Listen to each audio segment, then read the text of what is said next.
In 2004, Nintendo released what would become the worst-selling mainline Zelda game of all time. A game that would be both played and remembered by very few. For reference, Breath of the Wild has sold almost 31 million copies as of this video. Twilight Princess sold 8.85 million. Ocarina of Time, 7.6. This game, less than 760,000.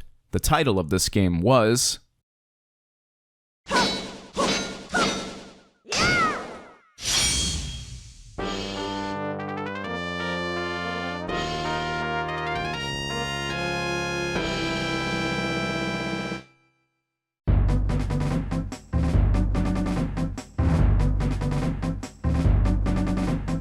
The Legend of Zelda 4 Swords Adventures was a multiplayer-focused Zelda game, being a direct sequel to 2002's 4 Swords on the Game Boy Advance. Contemporary outlets criticized it for its reused assets and inaccessible multiplayer, requiring each player to not only own a Game Boy Advance, but also a cable to connect it to the host's GameCube. Looking back on it, there were a lot of glaring reasons for this game's not-so-impressive metrics. At the Game Developers Conference in 2007, series producer Eiji Aonuma said he felt the game's poor sales were a result of the aforementioned multiplayer requirements. While I can definitely see this being one of the main reasons, I think there's actually a bit more to it than that. You see, this game was released during an era where 2D and 3D gaming were at a massive disconnect with one another. 2D games were mostly relegated to handhelds, while their console counterparts continued to innovate with the third dimension. I imagine people probably weren't too keen to jump into a new Zelda game for the GameCube if it wasn't going to provide them with the same experience as something like Wind Waker, especially when the game was reusing assets from A Link to the Past, a game that was 2 generations old at that point.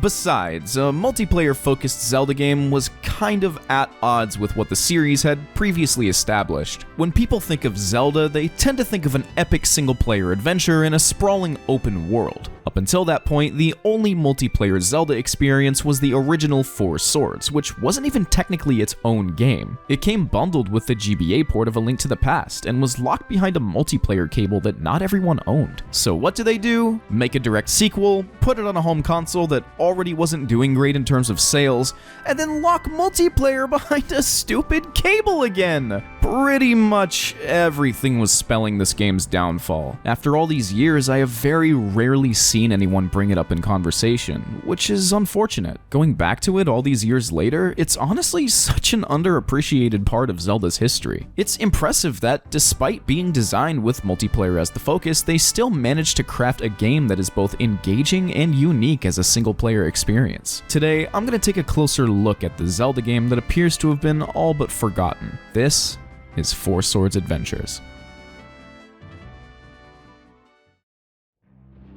The game opens up with a bit of backstory, explaining how, many years ago, the evil wind mage Vati was sealed away by a mysterious ancient hero. Many years later, the seal was weakened, allowing him to break free and kidnap the current princess of Hyrule, Zelda. This prompted her childhood friend, also known as Link, to take up the 4 Sword. Through its unique ability to split its user into 4 people, he was able to rescue Zelda and seal Vati away once more. This is what took place during the events of the original 4 Swords. Afterwards, peace was restored to the land of Hyrule for a brief period of time. That was until one day, a blanket of ominous storm clouds suddenly covered the entire kingdom, prompting Zelda to call Link to Hyrule Castle. She expresses worry about the seal on Vati, asking Link to accompany her to the 4 Sword Shrine so she can ensure it stays in place. With the help of the 6 Maidens of Hyrule, they open a portal to the shrine. But things take an unexpected turn when a shadowy figure resembling Link emerges from the entrance. After Zelda and the others express some confusion, the doppelganger suddenly captures them and flees the scene. Link gives chase and finds himself in the 4 Swords Sanctuary, where the figure repeatedly taunts him. Realizing he would need a weapon to defeat it and save Zelda, he pulls the 4 Sword from its pedestal and splits into 4, despite the fact that doing so would release Vati from his seal. The wicked mage appears and casts a powerful tornado, sending the 4 links across the kingdom and landing us in the first stage. That is quite a bit of story for a multiplayer-focused game, but I honestly feel like it hits a nice sweet spot. I feel like there's enough of a setup here to feel at home with the Zelda franchise, but not so much that it detracts from the experience of playing the game in a group setting. The first level begins with the 4 links waking up in a field, and soon after we're introduced to one of this game's distinctive gimmicks, the ability to control 4 characters at once. This is done through a series of formations: box,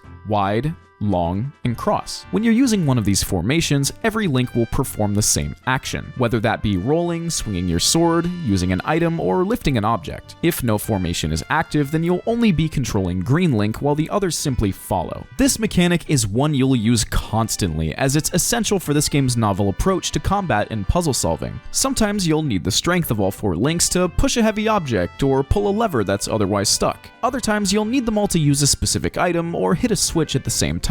Occasionally, the game will throw a massive horde of enemies your way. When it does, it's up to you to pick the correct formation for the encounter. Let's say that all the enemies are funneling in from the north. In that scenario, you'll probably want to take up the wide formation, since that would be the most defensive from that angle. Maybe you're fighting a boss and want all 4 Links to get hits in, so you take up the box formation for a more offensive playstyle. This mechanic introduces a sense of on-the-fly decision-making, which adds more layers to the combat than you'd typically expect from a 2D Zelda game. There's a few different ways to actually use this mechanic. The way the game initially teaches you is by using this little pop-up menu. While you're in this menu, you can either scroll through each formation manually or tilt a control stick in a specific direction. My preferred way of doing this is by using the C stick. Doing it this way forgoes the menu entirely, changing your shape on the fly instead. I like this system quite a lot actually. It gives the player lots of visual feedback, making it very snappy and easy to understand. When you tilt the C stick, the Links on screen will typically slide in that corresponding direction to fit your desired shape. You know, tilting the stick right will shift all the Links to the right, leaving them in the wide formation. Pressing down shifts them all down into the long formation. Up always results in green and red Link being up front, which leaves only one direction for cross. This is incredibly subtle, but it's those sort of tiny design details that make a mechanic like this extremely intuitive and fun to use. On the odd occasion, the game will also require you to switch between each Link individually. While this doesn't happen super often, I do think the puzzles that utilize this mechanic are pretty solid. It doesn't slow down the pacing too much, and it's a good way to make the multiplayer-focused content still feel rewarding in single player. I also really like that they gave each Link a unique voice. That was a very good touch.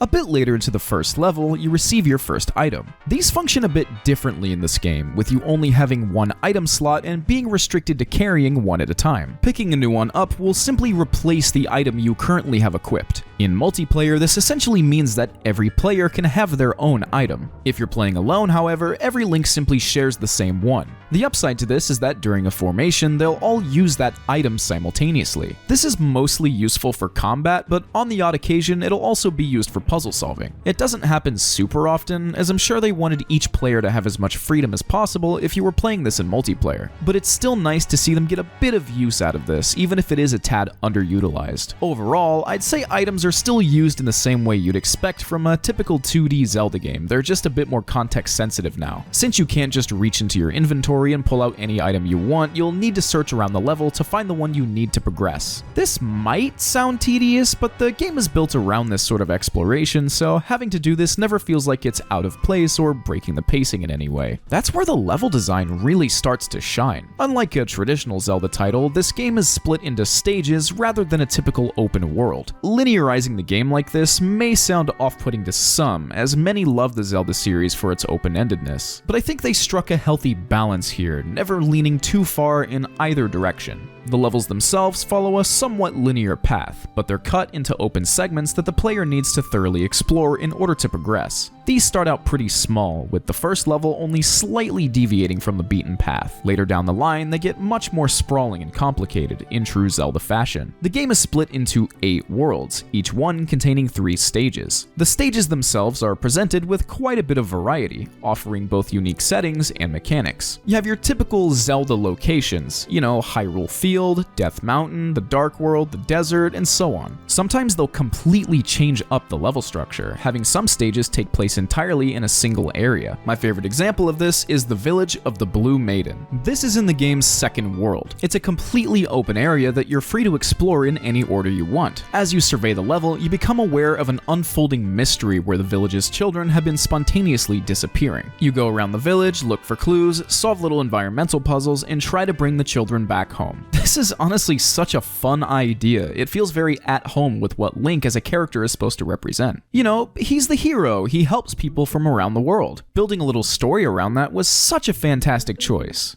Anyway, scattered around the game, you'll also find temples. These are exactly what you think. They're expansive dungeons with an emphasis on puzzle solving and usually a boss at the very end. These are genuinely some of the best parts of the game for me. It's in these where they really nail that Zelda feel. They wrap around and interconnect in all sorts of clever ways that make the pacing feel absolutely seamless. Every dungeon really stands out too. They all have very distinctive gimmicks and themes. There's even a dungeon that mostly plays in side-scrolling 2D, something very unusual for the Zelda series. Unless you've played Zelda 2, but that game is kind of an outlier. Throughout each of these levels, you'll be trying to collect as many Force Gems as possible, which are a mechanic unique to this game. They also make an appearance in the DS games, but they serve a much different purpose in those. In Four Swords Adventures, they're similar to rupees, being a reward for solving puzzles, defeating enemies, and generally interacting with the world around you. Rather than being a currency, however, they're used to power up your sword. Once you collect 2,000 of them, your sword reaches its full power and grants you access to the iconic Sword Beam attack.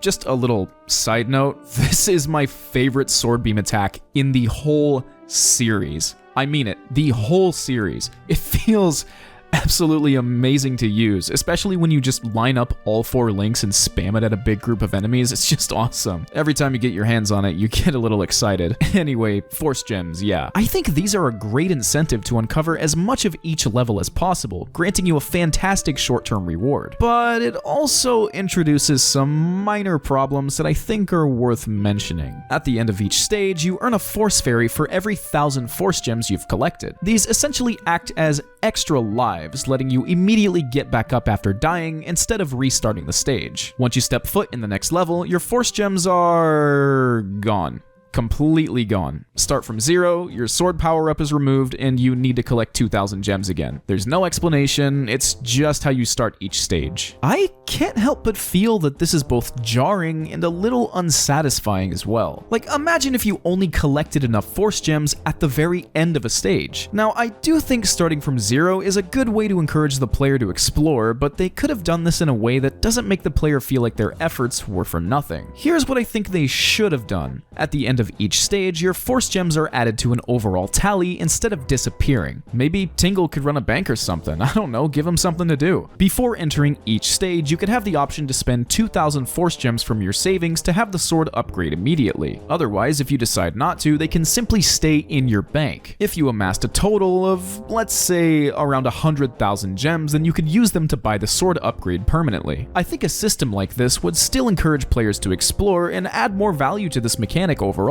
It's indicative of that classic Zelda character progression that this game unfortunately kind of lacks. You know, it's just kind of hard to feel like you've gotten stronger from your journey when you begin each stage with the same circumstances as the last. As it stands, I just don't think extra lives are a worthwhile reward for completing a stage with a lot of Force Gems. The concept of lives in a Zelda game feels very out of place, as other games in the series don't have or need systems like this. Even this game doesn't really need them. It's not like it's so excruciatingly difficult that you need a constant safety net like this. Near the end of the game, I had like 90 Force Fairies. At that point, all they do is remove the penalty from dying at all. I personally think the best way to go about this would have been to take away maybe 500 Force Gems upon death. You know, something that is actually valuable to the player. You can still have Force Fairies in the game, but I would recommend changing how the system works. Instead of being extra lives, just make them prevent you from losing Force Gems when you die. There should also be way fewer of them. Maybe only sprinkle in 1 to 2 per stage and convert them into extra Force Gems upon its completion. I feel like that would have been a way more balanced system. I mean, the game feels far too easy as it is now. While we're on the topic of things this game could do better, I feel like I need to mention the presentation. It's an odd amalgamation of assets.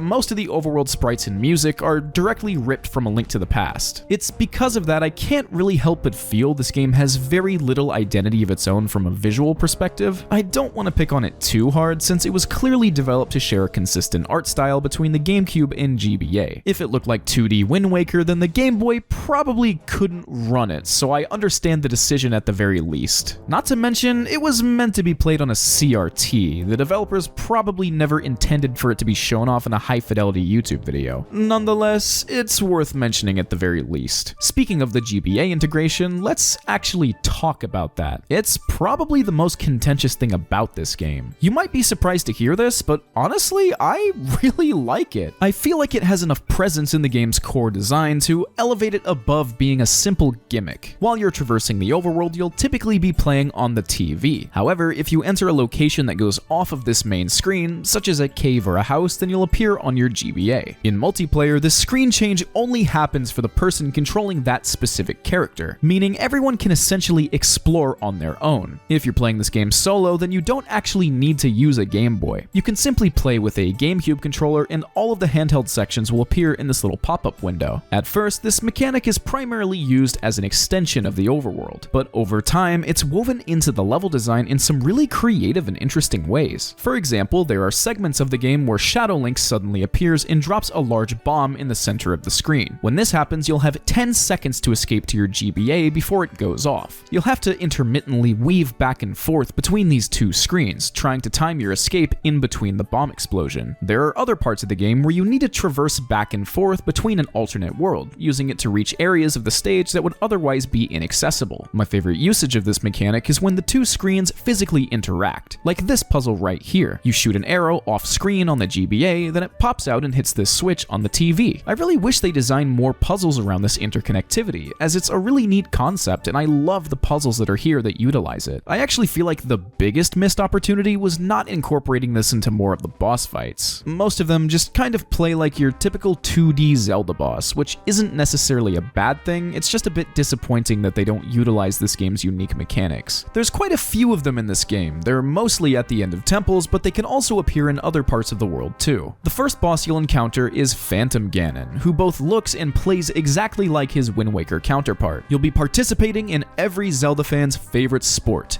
Dead Man's Volley. It's pretty simple. He throws the orb, you hit it back, he gets stunned, whack him with all 4 links at once, repeat. It's pretty simple, but it's also the first boss, so I think it works just fine. The next boss is the Stone Argus, which is actually a variant of a similar boss from A Link to the Past. This guy is surrounded by a wall of sentient rocks, the only way past said rocks being to pull them away with your boomerang and smack them with your sword. Once all the stones are gone, the boss is pretty much helpless and just kind of flops and slides around. Honestly, a pretty fun fight though, I like this one. Next up is the Helmarock King, once again reused from Wind Waker. This guy will fly around the arena and drop stones that you need to avoid. The only way to make him vulnerable is through a well-timed bomb throw. Doing so successfully will get his head stuck inside one of these little caves. And because it's a cave, you need to actually go inside of your GBA to hit him. That is so cool! Seriously, I wish more bosses in this game had little moments like that. After you break his helmet, he's basically vulnerable like any other boss. Just stun, attack, repeat, then he's done for. After this is the Big Poe. You might recognize his mask, as it shares the same design as Jalhalla from Wind Waker. This is just kind of a weird one. You're supposed to stand on these switches to light the torches around the arena. These make the boss vulnerable to one hit at a time. Every time you hit the boss, he kinda just spawns in a bunch of enemies, then proceeds to get himself hit again. It doesn't feel like there's much strategy involved. It's kind of just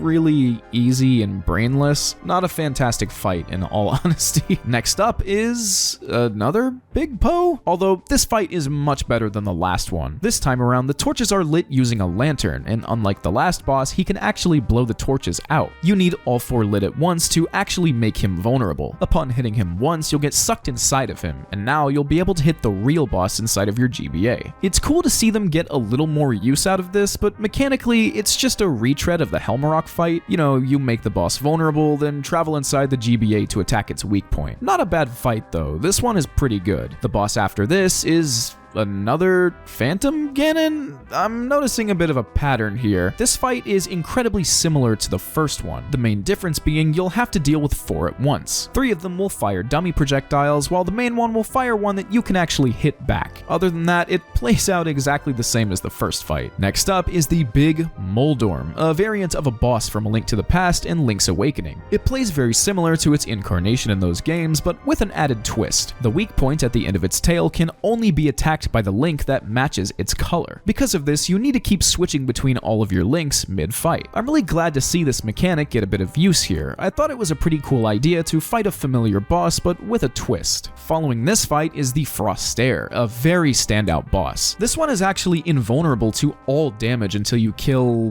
whatever this thing is. After you do, you'll have to avoid all of the boss's attacks by jumping from platform to platform. This fight is honestly really cool. I love the switch in perspective here. It almost feels like a boss straight out of Zelda 2, with it being the only encounter played exclusively from a side-scrolling view. It may not be particularly complicated or challenging, but it is a lot of fun regardless. The next boss is Vati, the Wind Mage. Now this is what I'm talking about. Here we have a boss that organically combines the two screens. Once you've made him vulnerable by using bombs, you can only attack him by launching yourself onto the TV from your GBA. Do enough damage and he'll actually retreat to the Game Boy and make you fight him there. See, this is what I would have loved to see more of in this game. It doesn't necessarily have to be the most mechanically interesting thing, it can just be something simple to remind you that these two things are always connected. I really like that. After Vati is defeated, you rescue Zelda and have to undergo a tower escape sequence, very similar to the ending of Ocarina of Time. Once you reach the very end, the floor suddenly collapses,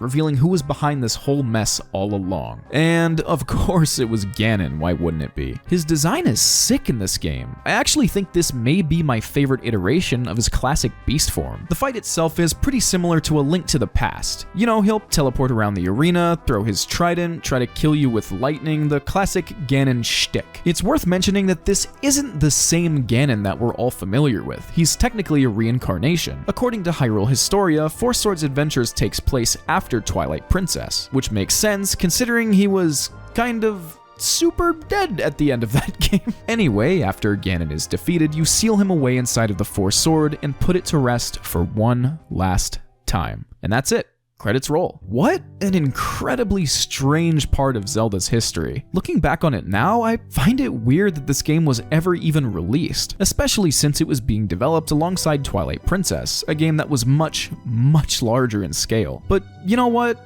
I'm glad it did. This game really does offer an experience that you won't get from other titles in the series. While it may lean back on a lot of conventions established in previous titles, it has a slew of creative ideas that are completely its own. If anything, I'd love to see these mechanics and concepts pushed to a much further degree in a future title. Four Swords, even as a concept, is immensely charming. The idea of going on a grand adventure with your friends really speaks to me personally. I don't think this game in particular will ever be remade, remastered, or ported to current hardware, but I would really love to see a modern take on its ideas. It may not push its concepts to the extent I'd like to see, it may reuse most of its assets, and it may not even be the best Zelda game, but it's charming, it's fun, and it's a very unique experience. At the very least, maybe try to get a couple of friends together and give it a go. You might find it's a really fun time. If you do, then maybe it won't always have to be the Zelda game that everyone forgot.